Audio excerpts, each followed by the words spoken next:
उसी प्रकार मैं भी संध्या बंदन के उपरांत ही आप लोगों के प्रश्नों का उत्तर दूंगा।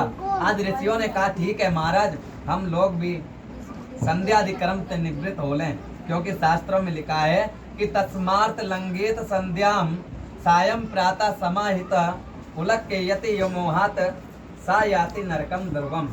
शास्त्रों में लिखा है कि शाम और प्रातः और सुबह जो संध्या बंदन नहीं करता, भगवान का पूजन नहीं करता और जो गुरु का दीपक नहीं जलाता, कहते हैं कि भविष्य में गुरु बनाना जरूरी है, बिगर गुरु के ज्ञान नहीं है। और कहते हैं कि अगर भगवान का नाम ले ले तो उसका तो उद्धार हो ही जाता है, मगर भगवान का नाम कोई लेता नहीं है।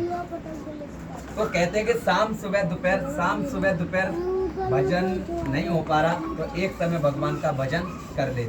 गुरु नहीं मानते, नहीं बनाया, आज के गुरु ऐसे कि वो बनाने लायक है नहीं है, इसलिए तो गोविंद को गुरु बनाओ और गोविंद से मंत्र ले लो, कहो कि हम आज से तेरा मंत्र जाप करेंगे।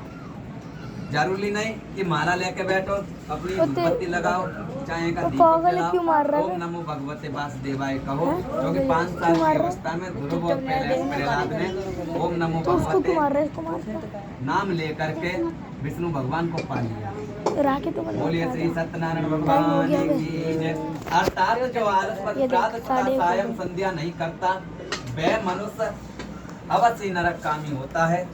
संध्या बंदन लोग मेरी बात एकाग्रचित होकर सुने, क्योंकि जब तक चित्त स्तर नहीं रहता तब तक किसी कार्य करने से लाभ नहीं होता।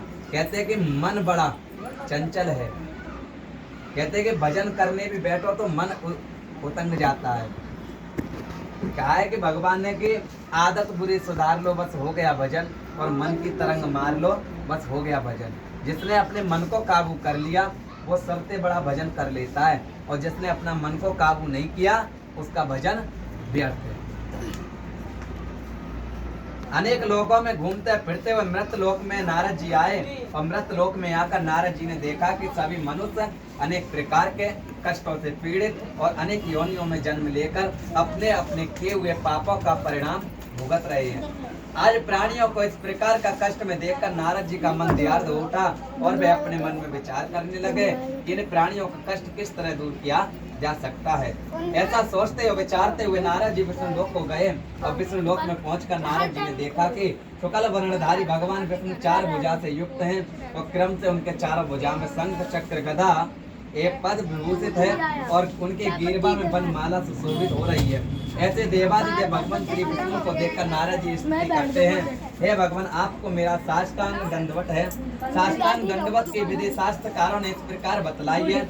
आप सर्वभूत प्राणियों के ज्ञाता हैं, आपके असंख्य रूप हैं तथा आपकी शक्ति अतुलनीय है और असीम है। भगवान आपका न आदि है न मध्य है और न अंत ही है। आप निर्गुण और त्रिगुण सत रज तम की आत्मा है और समस्त प्राणियों के आदि कारण है तथा अपने भक्तों के कष्ट को दूर करने वाले हैं।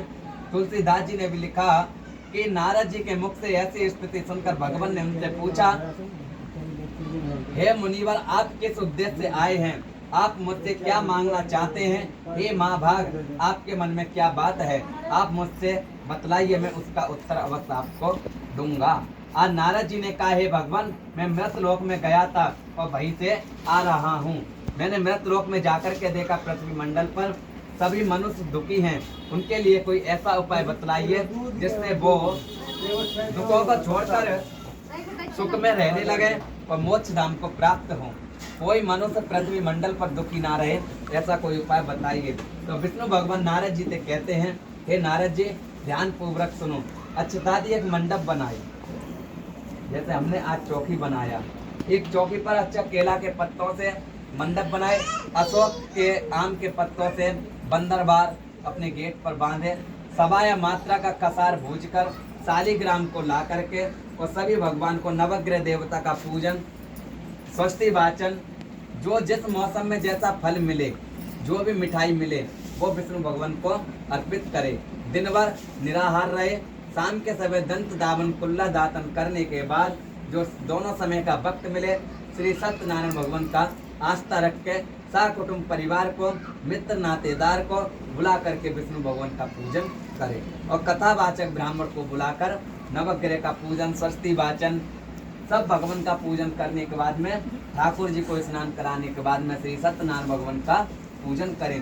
और पूजन करते समय अपने घर को जाए तो विष्णु भगवान का नाम लेते हुए अपने घर पर जाए। इति अध्याय प्रथम अध्याय श्री सत्यनारायण संपूर्ण कथा। बोले श्री सत्यनारायण भगवान की जय।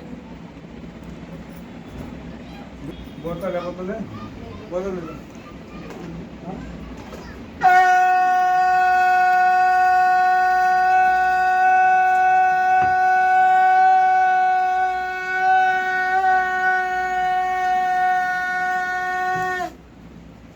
रोटी वगैरह लास्ट बार